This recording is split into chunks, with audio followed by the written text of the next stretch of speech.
21 सितंबर 2024 बेंगलुरु शनिवार का दिन था। महालक्ष्मी के परिवार ने स्पेयर की के मदद से उसके अपार्टमेंट में प्रवेश किया। दरवाजा लॉक था और महालक्ष्मी का फोन स्विच्ड ऑफ आ रहा था। फ्लैट से इतनी बदबू आ रही थी कि अंदर ठहरना उनके लिए मुश्किल हो रहा था। सबसे पहले महालक्ष्मी की मां मीना अंदर गई, जबकि उनकी बड़ी बेटी लक्ष्मी मोबाइल से रिकॉर्ड कर रही थी। उन्होंने मुंह और नाक ढककर कमरे में प्रवेश किया, जहां सैकड़ों मक्खियां थीं। लक्ष्मी ने बाथरूम चेक किया, लेकिन वहां कोई गंदगी नहीं थी। कमरा छोटा था और एक चटाई के बगल में एक बड़ा काला सूटकेस था। रूम में एक फ्रिज था, जहां से बहुत ज्यादा बदबू आ रही थी और उसके इर्द गिर्द बहते सारी मक्खियां घूम रही थीं। महालक्ष्मी की मां की नजर उस जगह पर ठहर गई। डर के कारण उनकी हिम्मत नहीं हो पा रही थी फ्रिज खोलने की। लक्ष्मी ने फिर से बाथरूम चेक किया, लेकिन जब वह पलटी, उसकी मां ने फ्रिज खोल दिया। जैसे ही दरवाजा खुला, भीषण गंध बाहर आई और उनकी चीखें निकल गईं। जो मंजर उन्होंने देखा वह बोलने के भी लायक नहीं है, क्योंकि फ्रिज के तीनों शेल्फ में महालक्ष्मी की लाश छोटे छोटे टुकड़ों में कटी हुई पड़ी थी। सबसे ऊपर वाले शेल्फ में उसका पैर रखा था, बॉटम शेल्फ में उसका सर पड़ा हुआ था। शायद ही ऐसा मंजर कोई देख पाएगा। महालक्ष्मी के मां की चीख सुनकर आसपास के रहने वालों की भीड़ इकट्ठी हो गई। पुलिस को खबर मिलते ही पुलिस मौके पर पहुंच गई। कमरे में कदम रखना भी मुश्किल था, इसलिए सभी पुलिस वाले डबल मास्क पहनकर अंदर गए। ऐसा दृश्य शायद ही उन्होंने पहले कभी देखा हो। पुलिस के पहुंचने के बाद फॉरेंसिक टीम भी आई। घर में किसी प्रकार की फोर्सेबल एंट्री के निशान नहीं थे। जब फॉरेंसिक टीम ने लुमिनोल केमिकल से फर्श को साफ किया, तो पता चला कि अपराधी बेहद चतुर था। उसने क्राइम सीन को बड़ी सफाई से साफ किया ताकि ज्यादा ट्रेस न मिले।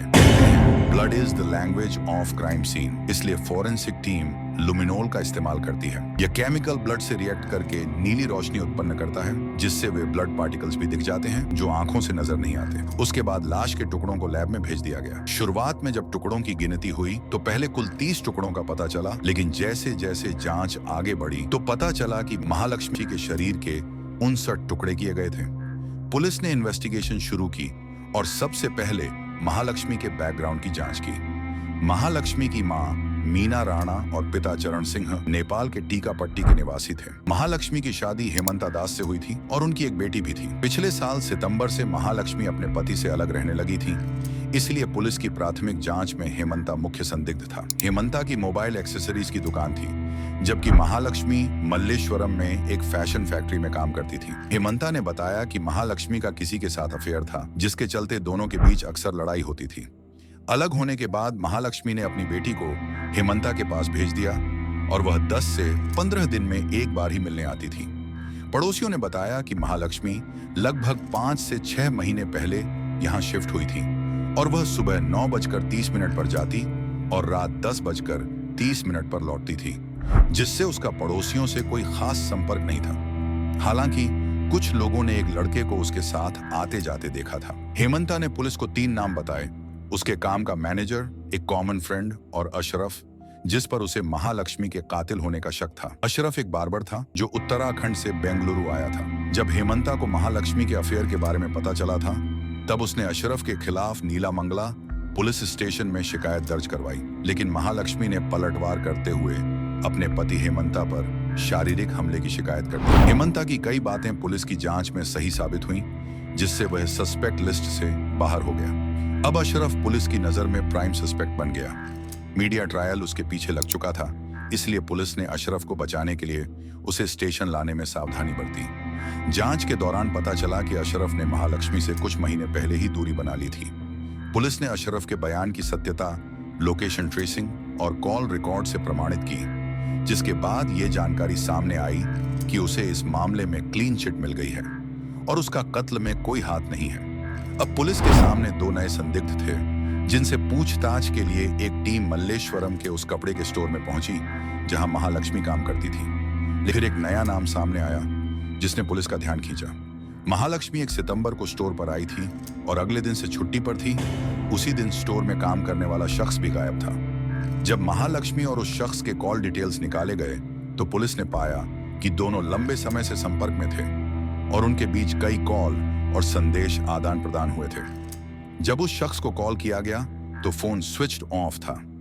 पुलिस ने उसके कॉल रिकॉर्ड्स में अंतिम डायल नंबर से संपर्क किया, जो बेंगलुरु में रहने वाले स्मृति रंजन का था। स्मृति से पूछताछ में पता चला कि स्टोर में काम करने वाले शख्स का नाम मुक्ति रंजन रॉय है और वह उसका भाई है। पुलिस धीरे धीरे गुनहगार की ओर बढ़ रही थी, लेकिन उन्हें चिंता थी कि यदि जांच की कोई जानकारी लीक हुई तो यह उनकी कार्यवाही को प्रभावित कर सकती है। इसलिए पुलिस ने मीडिया से जांच से संबंधित विवरण छिपाए रखा। मुक्ति के 2 भाइयों और उसकी मां के बयान से इस केस की तस्वीर धीरे धीरे साफ होने लगी। लगभग 6 महीने पहले मुक्ति रंजन उसी क्लोथिंग स्टोर में काम करने आया जहां उसकी मुलाकात महालक्ष्मी से हुई। उनकी दोस्ती धीरे धीरे प्यार में बदल गई। दोनों न केवल एक साथ काम कर रहे थे, बल्कि छुट्टियों में भी समय बिताते थे। मुक्ति महालक्ष्मी के लिए महंगे तोहफे लाता और उसे महालक्ष्मी के अतीत के बारे में सब कुछ पता था, जिसे लेकर उसे कोई शिकायत नहीं थी। हालांकि कुछ समय बाद मुक्ति को महालक्ष्मी का बदला हुआ रवैया खटकने लगा। उसने देखा कि महालक्ष्मी उससे दूरी बना रही है और वर्क आवर्स के दौरान घंटों फोन पर बात करती रहती है। इस बदलाव ने मुक्ति को संदेह में डाल दिया। जिस जगह कुछ समय पहले हेमंता दास खड़ा था, आज वहीं मुक्ति था। महालक्ष्मी का स्वभाव चिड़चिड़ा हो गया था और छोटी छोटी बातों पर वह भड़क जाती थी। इस वजह से उनके बीच झगड़े शुरू हो गए और महालक्ष्मी कभी कभी मुक्ति पर हाथ भी उठा देती थी। हालांकि कुछ समय बाद दोनों में सुलह भी हो जाती। मुक्ति महालक्ष्मी के प्रति गहरे भावनात्मक जुड़ाव में था। अक्सर ऐसा होता है कि रिश्ते जहरीले हो जाते हैं, लेकिन फिर भी एक दूसरे से दूर रहना मुश्किल हो जाता है। 1 सितंबर वह आखिरी दिन था जब दोनों काम पर गए। अगले दिन 2 सितंबर को मुक्ति ने महालक्ष्मी को कॉल कर कहा कि वह उससे मिलने आ रहा है, लेकिन महालक्ष्मी ने मिलने से मना कर दिया। जब मुक्ति ने जोर देकर आने की बात कही तो महालक्ष्मी ने पुलिस में शिकायत कर दी। अशोकनगर पुलिस स्टेशन के पुलिस वालों ने मुक्ति को पकड़कर न सिर्फ पीटा, बल्कि उसे फाइन भी मारी। फाइन देने के बावजूद और पिटाई से गुस्से में होते हुए भी मुक्ति महालक्ष्मी से बात करके मामला सुलझाना चाहता था। उसने दोबारा महालक्ष्मी को कॉल कर मिलने की रिक्वेस्ट की और इस बार महालक्ष्मी ने उसे घर आने की इजाजत दे दी। सितंबर की रात मुक्ति महालक्ष्मी के अपार्टमेंट में पहुंचा। वहां दोनों के बीच झगड़ा फिर से शुरू हो गया। महालक्ष्मी मुक्ति पर लगातार शादी का दबाव डाल रही थी, क्योंकि वह जानती थी कि मुक्ति उसे फाइनेंशियली सपोर्ट करता है। लेकिन मुक्ति इस रिश्ते से तंग आ चुका था। उसे यह एहसास हो गया था कि एक ऐसे व्यक्ति से शादी करना जिसे केवल पैसों का लालच हो और जिसके चरित्र पर सवाल हो, असंभव है। इसी असहमति पर उनकी बहस तेज हो गई। जैसे जैसे बहस बढ़ी, स्थिति भयावह मोड़ पर पहुंच गई। महालक्ष्मी ने फिर से मुक्ति पर हाथ उठाया।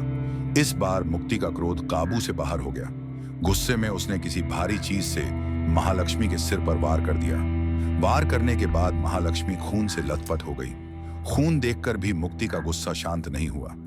इसके बाद मुक्ति महालक्ष्मी का गला दबाता है और उससे महालक्ष्मी की मौत हो जाती है। जब गुस्सा शांत हुआ तब मुक्ति डर गया और फिर वह सोचने लगा कि अब वह पुलिस के चंगुल से कैसे बच सकता है।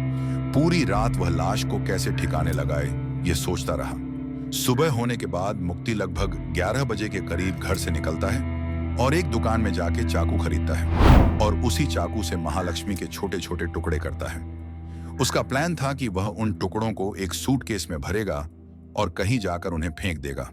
परंतु जिस जगह पर वह अपार्टमेंट था वह बहुत ज्यादा भीड़-भाड़ वाला इलाका था, इसलिए वह उस प्लान को कैंसिल कर देता है। तभी मुक्ति की नजर घर में रखे फ्रिज पर जाती है। उसने लाश के टुकड़ों को फ्रिज में यह सोचकर भर दिए कि कई हफ्तों तक इसमें से बदबू नहीं आएगी और वह धीरे धीरे सब कुछ ठिकाने लगा देगा। उसके बाद उसने पूरे घर को अच्छी तरह से साफ कर दिया ताकि कोई निशान न रह जाए। उसके बाद वह देर रात को बाहर से ताला लगाकर निकल जाता है। मुक्ति कोई पेशेवर कातिल नहीं था, इस कारण उसका दिमाग काम करना बंद कर दिया था।